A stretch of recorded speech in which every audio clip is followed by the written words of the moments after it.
Welcome to my channel, The Aznebo Journey. Huwag kalimutang mag-subscribe, like and share. Ngayon pag-usapan natin ay patungkol sa pag-apply bilang butcher sa abroad, especially sa Canada. Ang pag-apply bilang butcher sa Canada ay nangangailangan ng pagsunod sa ilang proseso, lalo na kung ikaw ay mula sa ibang bansa. Narito ang mga hakbang. Ang mga pangunahing kwalifikasyon, edukasyon at karanasan. Karaniwang kinakailangan ang high school diploma at karanasan sa pagbutcher o pagproseso ng karne. Skills, kakayahang gumamit ng mga kagamitan sa pagputol, magproseso ng karne at sumunod sa food safety regulations. 2. Maghanap ng trabaho sa Canada.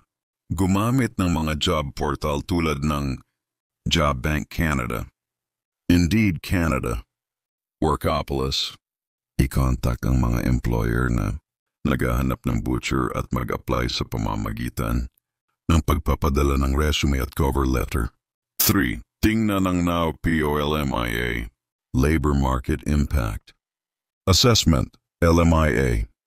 Kailangan ng LMIA upang mapatunayan na walang Canadian o permanent resident na available para sa trabaho.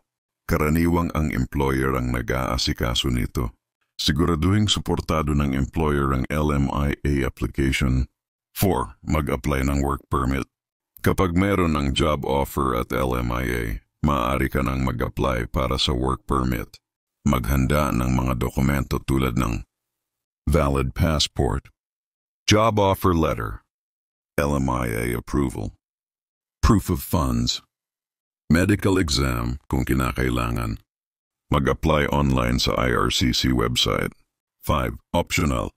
Mag-apply sa Provincial Nominee Program, PNP. Kung ang trabaho ay nasa high demand sa isang probinsya, maaari kang i-nominate sa PNP na maaaring magbigay ng permanent residency sa hinaharap. 6. Maghanda para sa paglipat. Planuhin ang tirahan, transportasyon at iba pang kinakailangan sa Canada.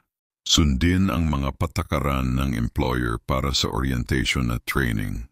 Mga tip, mag-upgrade ng skills o kumuha ng certification na kinikilala sa Canada, halimbawa, sa food safety. Makipag-ugnayan sa mga recruitment agency na may lisensya sa POEL kung sa Pilipinas ka mag-a-apply.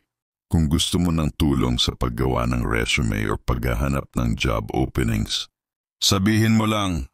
At huwag kalimutang mag-subscribe, mag-like at mag-share para maipalaganap natin ang mga kaalamang ito sa lahat na gustong magtrabaho abroad at gustong maging butcher. Maraming salamat.